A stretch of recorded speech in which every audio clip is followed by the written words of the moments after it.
안녕하십니까. 독사하는 마라토너 박종필입니다. 자, 이곳은 지하철 8호선 강동구청역입니다. 자, 이곳을 출발해서 올림픽 공원을 경유해서 잠실 석촌호수 방향으로 이동하면서 계속 촬영하도록 하겠습니다. 자, 힘차게 출발하도록 하겠습니다. 출발. 자, 오늘은 제가 현재 시각은 2023년 12월 13일 수요일 저녁 7시 57분 정도 됐습니다. 자, 오늘은 저한테는 어떤 날이냐면, 제가 101일 전에 미국 동부 지역과 캐나다 지역을 7박 10일의 일정으로 내 식구 가족 여행을 하고 귀국한 지 101일이 됐습니다. 2023년 8월 25일부터 9월 3일까지 7박 10일의 일정으로 내 식구 가족 여행으로 미국 동부와 캐나다 지역을 여행하고 귀국한 날짜가 9월 3일입니다. 그래서 오늘은 귀국한 지 101일 됐습니다. 그래서 대략 귀국 100일 기념이라고 생각하고 영상 촬영을 하겠습니다. 최근에 서울대학교 행복연구센터의 최인철 교수님께서 유튜브에서 말씀하시기를, 행복을 위한 최고의 활동은 여행과 운동이라고 하셨습니다. 자, 에릭 프롬의 소유냐 존재냐라는 그러한 저서가 있는데요. 사람들이 명품을 소유했을 때의 행복감과 영원히 잊지 못할 여행을 했을 때의 행복감을 비교해 보니까, 이런 명품백이나 명품 자동차 이런 것들을 소유했을 때 행복감은 지속도가 오래 가지 않는다고 합니다. 반면에 영원히 잊지 못할 멋진 추억 여행을 다녀오는 것은 그야말로 평생 동안 추억할 수 있는, 이야기할 수 있는 추억거리를 만들 수 있는 거기 때문에 그 여행이라는 것은 행복감이 최고라고 합니다. 그래서 에릭 프롬의 소유냐 존재냐에서 소유보다는 어떤 소유물을, 명품을 소유했을 때의 그런 행복감을 느끼는 것보다는 여행을 했을 때 행복감이 더 높기 때문에 자녀들에게 교육을 할 때도 비용을 들이더라도 여행을 하면서 추억을 만들기를 권유하라라는 취지의 그러한 유튜브 영상을 서울대학교 행복연구센터의 최인철 교수님께서 최근 유튜브에서 올리신 걸 제가 봤습니다. 그래서 제가 현재 아까 말씀드린 것처럼 오늘이 2023년 12월 13일 저녁 8시 정도 됐는데요. 제가 미국 동부와 캐나다 지역을 7박 10일의 일정으로 내 식구 가족 여행을 마치고 귀국한 날짜가 지난 9월 3일이니까 오늘이 귀국한 지 딱 101일이 됐습니다. 101일. 그래서 대략 100일이라고 생각을 하고 여행 다녀온 지 100일 기념으로 영상 촬영을 하도록 하겠습니다. 자, 제가 여행 코스가 그리고 제가 지금까지 인문학 서적을 5권 출간을 했는데요. 3년 반쯤 전에 3권을 출간했고 올해 2권을 추가로 출간했습니다. 그래서 올해 2권 중에 2023년 3월 6일에는 제2차 세계대전이라는 제목의 인문학 서적 4번째를 출간했고요. 그 다음에 지금부터 약 2달쯤 전 10월 6일에는 미국 동부와 캐나다 지역을 다녀온 다음에 귀국한 지 약 한 달쯤 후인 2023년 10월 6일에 인문학 서적 5번째 출간작으로 북미, 유럽, 동아시아 견문록을 출간을 했습니다. 자, 그래서 거기에 소개된 내용들이긴 한데요. 제가 오늘부터 순차적으로 말씀을 드리려고 합니다. 그래서 오늘은 첫날 여행 코스를 간단히 말씀드리면, 여행 코스를 간단히 말씀드린 다음에 앞으로 순차적으로 지역별로 말씀을 드리도록 하겠습니다. 제가 갔던 지역은 미국의 수도 워싱턴 DC, 그 다음에 미국과 캐나다의 국경에 있는 세계 3대 폭포 중에 하나인 나이아가라 폭포, 그 다음에 캐나다의 제1의 도시 토론토, 그 다음에 미국과 캐나다의 국경에 있는 천섬이라고 있습니다. 1865개의 크고 작은 섬들이 밀집되어 있는 미국령 섬도 있고 캐나다령 섬도 있는데요. 자, 그것이 캐나다 킹스턴에 있는 천섬 지역입니다. 그것도 투어를 했고요. 자, 그것은 그 킹스턴에 있는 천섬을 투어했고요. 그 다음에 캐나다 제2의 도시이자 1976년에 하계올림픽이 열렸었던 몬트리올도 갔었고요. 그 다음에 캐나다 최대 관광도시 퀘벡, 드라마 도깨비가 촬영돼서 더 유명해진 캐나다의 퀘벡도 갔었고요. 그 다음에 다시 미국으로 돌아와서 캐나다에서 미국으로 넘어올 때는 미국의 버몬트주의 국경을 통과했고요. 그 다음에 뉴햄프셔주의 주도인 콩코드에서 투숙을 하고 또 거기에서 새벽에 달리기도 했습니다. 그 다음에 미국 역사의 시작점인 매사추세츠주 보스턴에 입성을 했었습니다.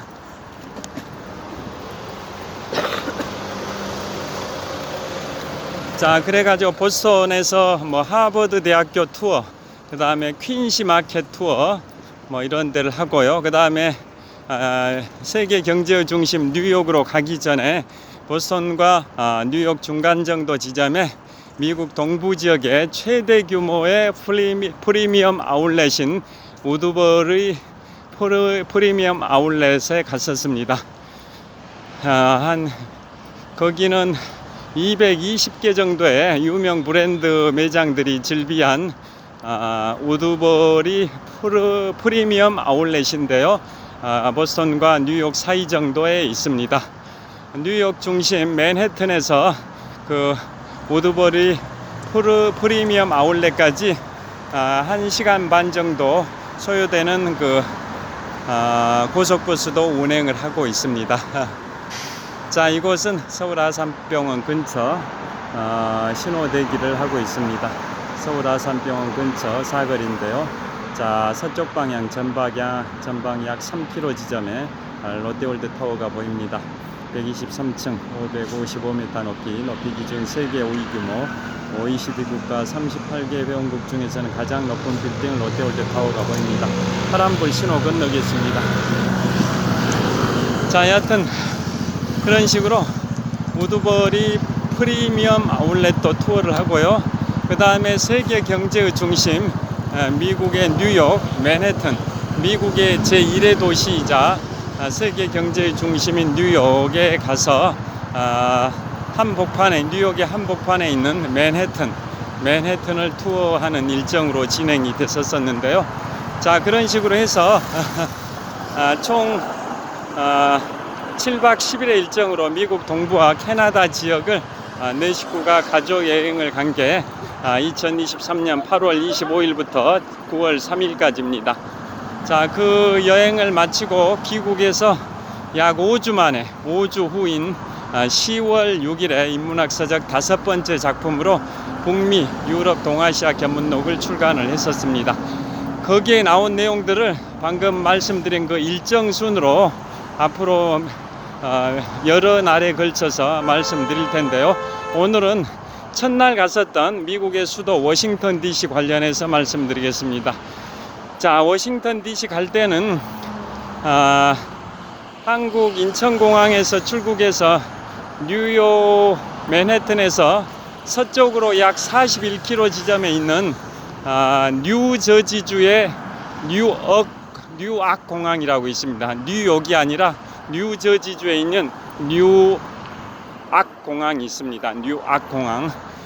그 미국 뉴욕을 가려면 존 F 케네디 공항을 이용하는 경우도 있는데요. 요즘은 뉴악 공항을 이용하는 경우가 많다고 합니다.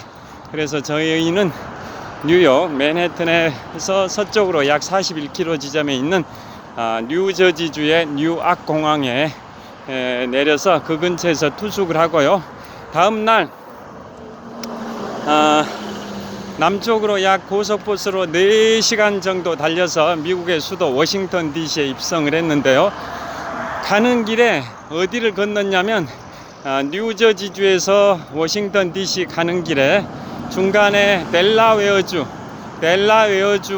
있는 델라웨어 브릿지를 건넜었습니다. 델라웨어 브릿지. 자, 델라웨어주는 미국의 50개 주 중에 미국 연방에 최초로 가입한 주입니다. 연방 가입 1호 주가 바로 델라웨어주인데요. 자, 미국 초대 대통령 조지 워싱턴이 취임한 연도가 1789년인데요. 그보다 2년 앞선 1787년에 미국 연방 50개 주 중에 첫 번째로 제1호로 연방에 가입한 주가 델라웨어주고, 현재 미국의 대통령 46대 대통령 조 바이든 대통령의 정치적 고향이기도 합니다. 자, 그래서 거기 델라웨어 브릿지를 건너면서 쭉 저 멀리가 펜실베이니아주의 동쪽 끝에 있는 필라델피아도 먼 발치에서 보였었고요. 델라웨어 브릿지를 건너자마자 휴게소에 들렀는데요. 거기에 간판이 세워진 게 굉장히 인상적이었습니다. 조 바이든 대통령의 정치적 고장이다라는 취지의 대형 간판이 있었습니다. 참고로 조 바이든 대통령은 1942년 11월 20일 출생인데요. 그래서 현재 나이는 만 81세이십니다. 그런데 이분께서 1972년 11월 초에 그 당시에 델라웨어주 연방 상원 의원에 당선이 되실 때 미국의 헌정사상 역대 5번째로 젊은 나이에 연방 상원 의원이 되셨습니다. 1972년 11월 초니까 만 30세가 되기 약 보름쯤 전이니까 만 29세에 역대 5번째로 젊은 나이에 연방 상원 의원에 당선이 되셨는데요. 그 당시에 당선이 되시고 한 달 반쯤 후에 호사다마라는 말이 있듯이 굉장히 큰 사고가 발생이 됐습니다. 즉 12월 18일경에 부인과 자녀들이 대형 교통사고가 발생이 돼가지고 부인하고 생후 한 13개월 정도 된 딸, 부인과 생후 13개월 정도 된 딸은 교통사고 현장에서 즉사를 하셨고요. 2살 아들과 3살 아들이 중상을 입었습니다. 그래서 어마어마한 충격을 받으셨겠죠.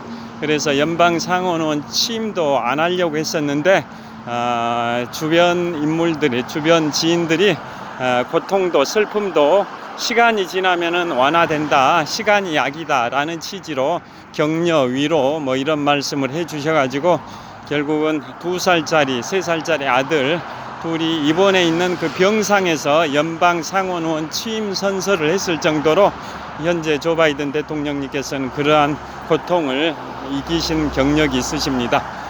그래가지고 델라웨어주 윌밍턴시에 자택이 있었는데요.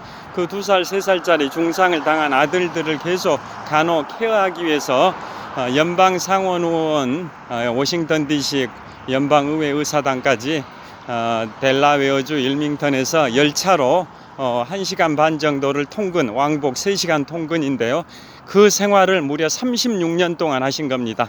연방 상원의원을 총 6번, 임기가 6년이니까 36년 동안 연방 상원의원 생활하시면서 한 번도 외박을 하신 적이 없답니다. 그 정도로 아들을 위해서, 아들 둘을 케어하기 위해서 헌신하신 분이라고 하시는데요. 그리고 그 뒤로 한 첫 번째 부인 교통사고로 돌아가신 지 5년 정도 있다가 즉 1977년경에 지금의 부인과 재혼을 하셨습니다. 질 바이든 여사, 1951년생 질 바이든 여사는 1942년생 조 바이든 대통령보다 9살 연하이신데요. 1977년경에 재혼을 하셨고 80년경인가 딸을 출산을 하셔가지고 그 따님도 계시죠. 여하튼 그런데 그렇게 중상을 당해가지고 성장했던 아드님 두 분 중에 첫 번째 아드님은 델라웨어주 법무장관 시절인 2015년경에 뇌종양으로인가 돌아가셨고요. 둘째 아들만 지금 살아 계시죠. 그 다음에 질 바이든 여사와 재혼한 다음에 출생한 따님이 이제 계시는 거고요. 자, 그 정도로 조 바이든 미국 대통령님은 그런 과거의 고통을 이겨내신 경력이 있으신 분이십니다. 그리고 중상을 당한 아들 둘을 위해서 그 정도로 36년 동안 한 번도 외박을 하지 않고 델라웨어주 윌밍턴에서 워싱턴 DC까지 열차로 통근하실 정도로 헌신적인 삶을 사신 분이라고 제가 책에서 읽은 내용입니다. 자, 그 다음에 그러니까 델라웨어 브릿지 건너자마자 델라웨어 휴게소에 들렀더니 그러한 조 바이든 대통령의 정치적 고향이라는 대형 간판이 보여서 거기서 유튜브도 촬영하고 사진도 기념 촬영하기도 했습니다. 그 다음에 갔던 곳이 이제 드디어 워싱턴 DC에 입성해서 가는 길에 뷔페에서 또 점심 식사를 하기도 했습니다. 그 다음에 미국의 수도 워싱턴 DC에 입성해서 처음 갔던 곳은 바로 연방의회 의사당입니다. 연방의회 의사당. 참고로 워싱턴 DC는 어떻게 조성이 됐냐면 미국이 건국될 당시에 처음에 1785년부터 1790년까지 5년 동안은 미국의 수도가 뉴욕이었습니다. 뉴욕. 그런데 남부 지역 사람들이 왜 미국의 수도를 북부 지역인 뉴욕에 두냐라고 반발이 있어서 그럼 중립지대로 수도를 옮기자 해가지고 옮긴 게 지금의 워싱턴 DC로 옮겼는데요. 워싱턴 DC는 남부 지역의 최북단인 버지니아주와 북부 지역의 최남단인 메릴랜드주에서 토지를 각각 일부씩 기부를 했습니다. 다시 말씀드립니다.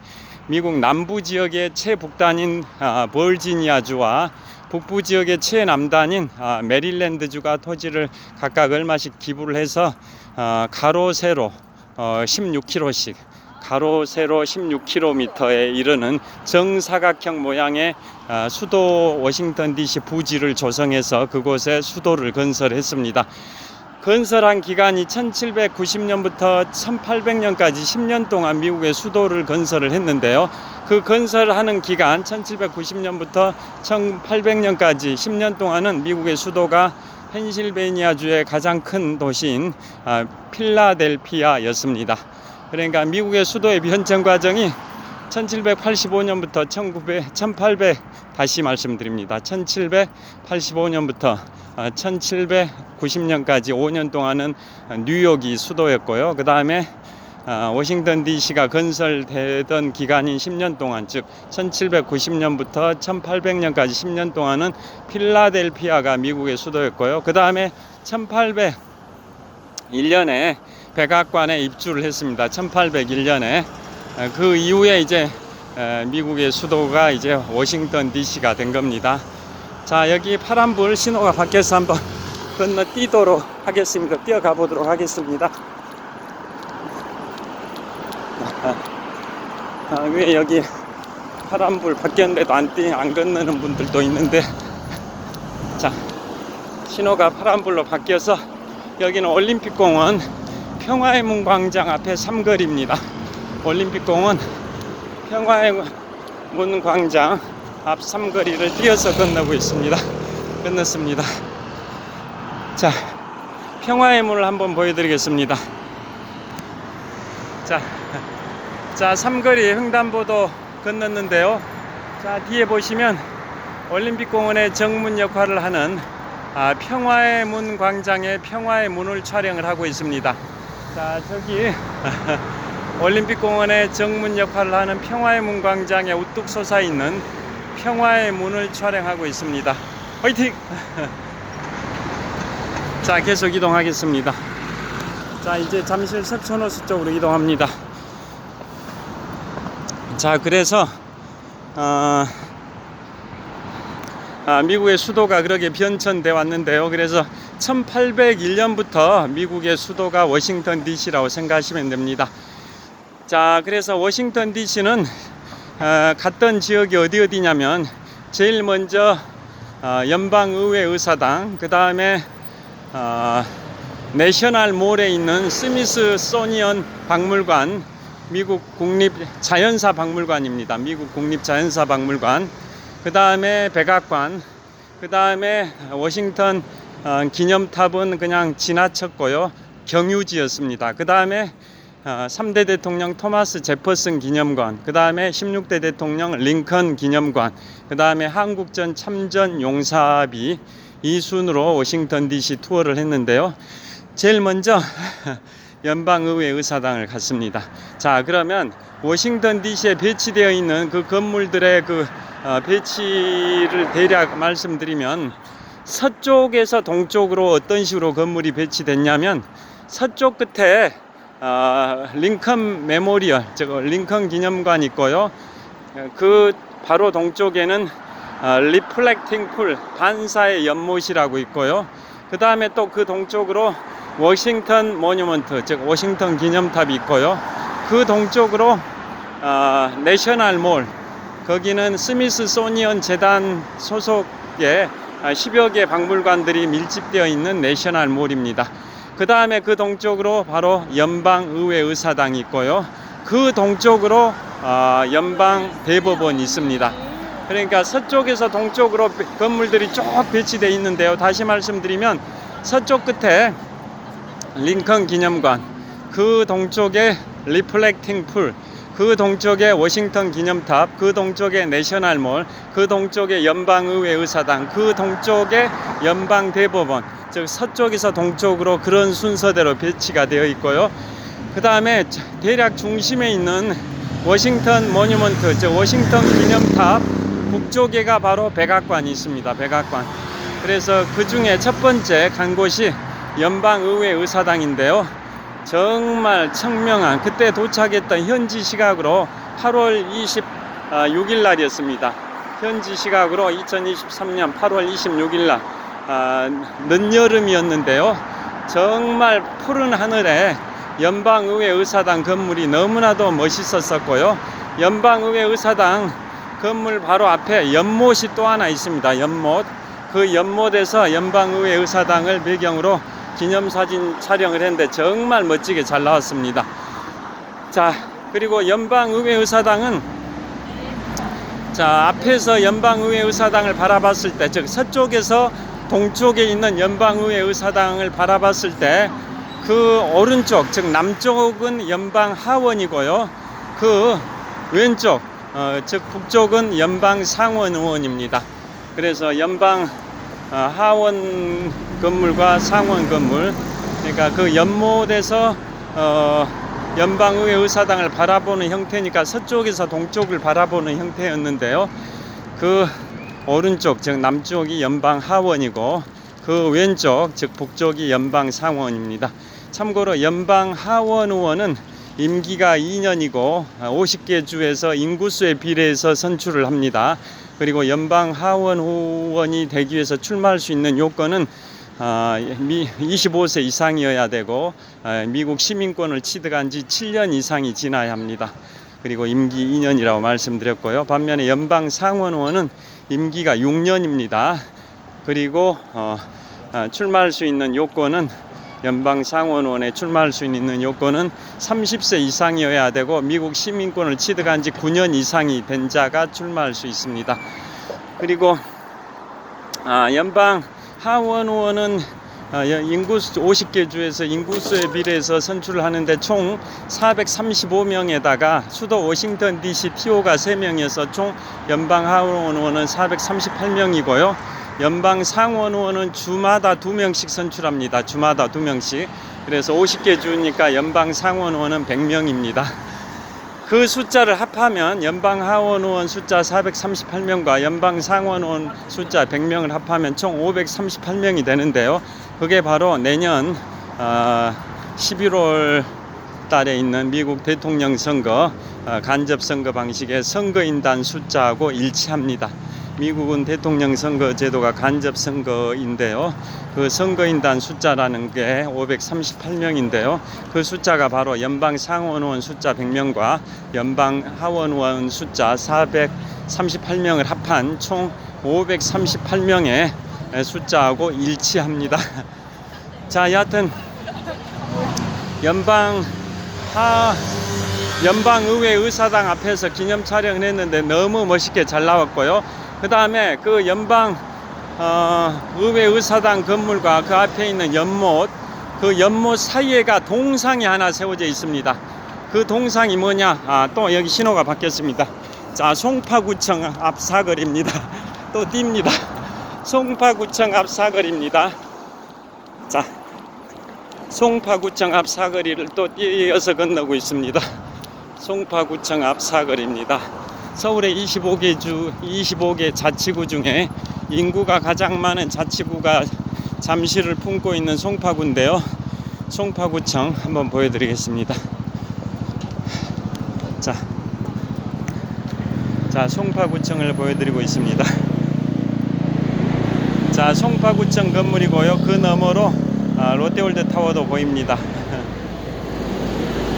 자, 송파구청과 롯데월드 타워를 보여드리고 있습니다. 자, 계속 촬영하겠습니다. 자, 그래서 연방 의회 의사당 건물과 그 앞에 있는 연못 사이에는 동상이 하나 있는데요. 그 동상이 뭐냐? 바로 제18대 대통령을 지낸 율리시스 그랜트 장군의 동상입니다. 자, 남북전쟁 당시에 미국의 대통령이 제16대 대통령 에이브러햄 링컨 대통령인데요. 그 당시에 남부의 총사령관이 로버트 리 장군이고 북부의 총사령관이 율리시스 그랜트 장군인데요. 북군의 승리로 남북이 분열을 하지 않고 남북이 통합이 가능했는데요. 자, 북군의 승리의 주역이 바로 북군 총사령관 율리시스 그랜트 장군이고, 그분은 나중에 제18대 미국 대통령이 됐을 뿐만 아니라 미국의 지폐, 달러 지폐 7가지 권종 중에 50달러 지폐의 초상화 주인공이기도 합니다. 자, 그 동상, 자, 미국의 대표, 미국 국민의 대표 기관이 연방의회 의사당인데요. 그 연방의회 의사당과 그 앞에 연못 사이에 동상이 딱 유일하게 하나 동상이 있는데요. 그게 바로 18대 대통령 율리시스 그랜트 18대 대통령을 역임한 남북전쟁 당시에 북군의 총사령관 율리시스 그랜트 장군의 동상입니다. 자, 그런데 그 동상은 대통령 복장인 양복을 입고 있는 게 아니라 북군 총사령관의 복장을 입고 있습니다. 그래서 그분은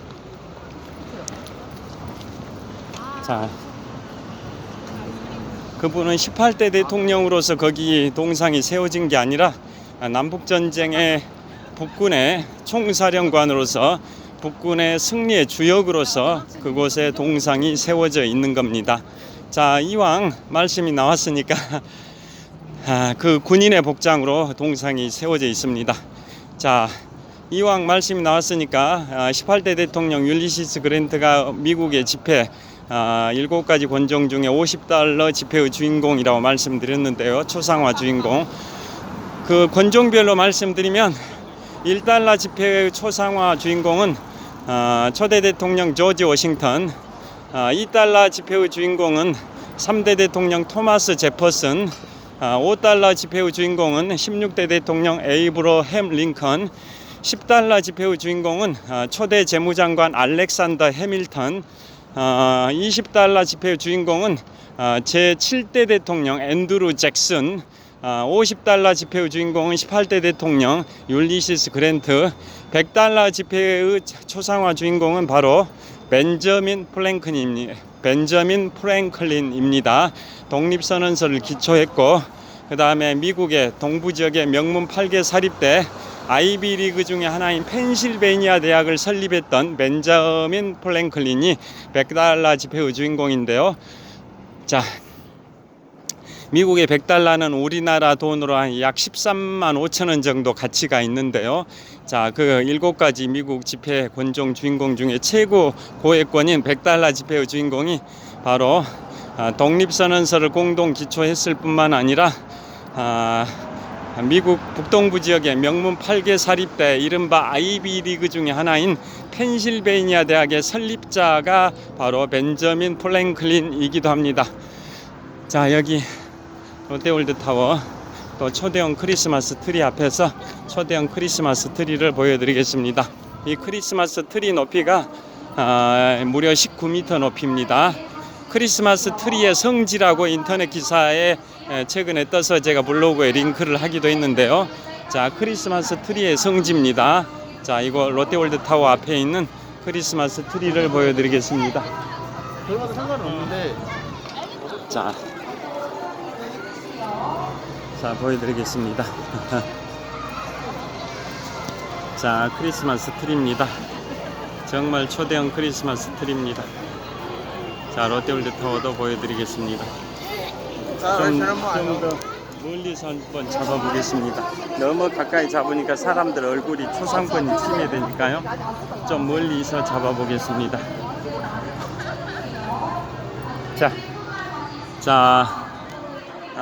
롯데월드타워부터 보여드릴까요? 롯데월드타워와 초대형 크리스마스 트리입니다. 롯데월드타워 123층 555m 높이 기준 세계 5위 규모 OECD 국가 38개 회원국 중에서는 가장 높은 빌딩 롯데월드타워가 있고요. 롯데월드타워 바로 동쪽 지역에 독일의 대문호를 기리는 괴테광장이 있습니다.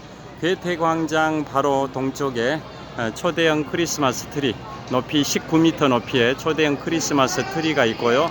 롯데월드타워와 환상적인 조화를 이루고 있습니다. 그 다음에 회전목마도 있습니다. 회전목마와 초대형 크리스마스 높이 19m 높이의 초대형 크리스마스 트리 저도 보여드리겠습니다. 자, 이곳은 롯데월드타워와 초대형 크리스마스 트리를 촬영을 하고 있습니다. 자, 롯데월드타워를 먼저 보여드리도록 하겠습니다. 자, 123층 555m 높이 기준 세계 5위 규모 OECD 국가 38개 회원국 중에서는 가장 높은 빌딩 롯데월드타워를 보여드리고 있고요. 현재 기온은 영상 9도 정도 춥진 않습니다. 롯데월드타워입니다. 자, 그 다음에 롯데월드타워 바로 동쪽에는 독일의 대문호 괴테를 기리는 괴테동상이 있고요. 괴테동상 동쪽에 지금 높이 19m 높이의 초대형 크리스마스 트리와 그 다음에 회전목마도 있습니다. 자, 이쪽으로 좀 이동을 해 보도록 하겠습니다. 자, 초대형 크리스마스 트리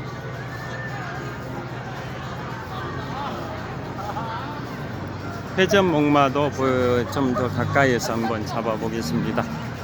회전목마를 타는 분들이 보입니다. 연인끼리, 친구들끼리, 가족 간에 이렇게 회전목마를 즐기는 분들이 보입니다. 자, 그 다음에 롯데월드타워를 다시 한번 보여드립니다. 123층 555m 높이 기준 세계 5위 규모 OECD 국가 38개 회원국 중에서는 가장 높은 빌딩 롯데월드타워를 촬영하고 있고요. 그 바로 앞에 동쪽 지역에 회전목마가 있고요. 그 다음에 아까 보여드린 초대형 크리스마스 19m 높이의 크리스마스 트리도 보입니다. 자, 회전목마를 촬영을 하고 있습니다. 자, 회전목마를 촬영을 하고 있습니다. 자, 이쪽으로 이동해 보겠습니다. 자, 그래서 그 지폐 권종별로 초상화 주인공을 말씀드렸는데요.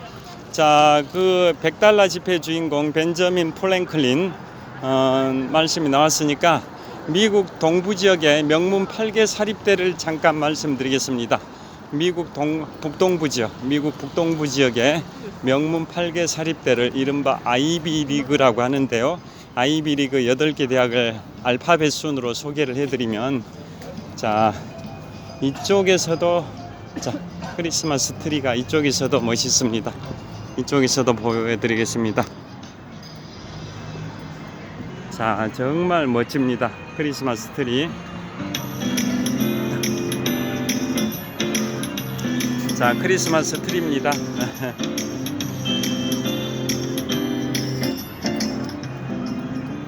자, 이쪽으로 이동을 해보겠습니다.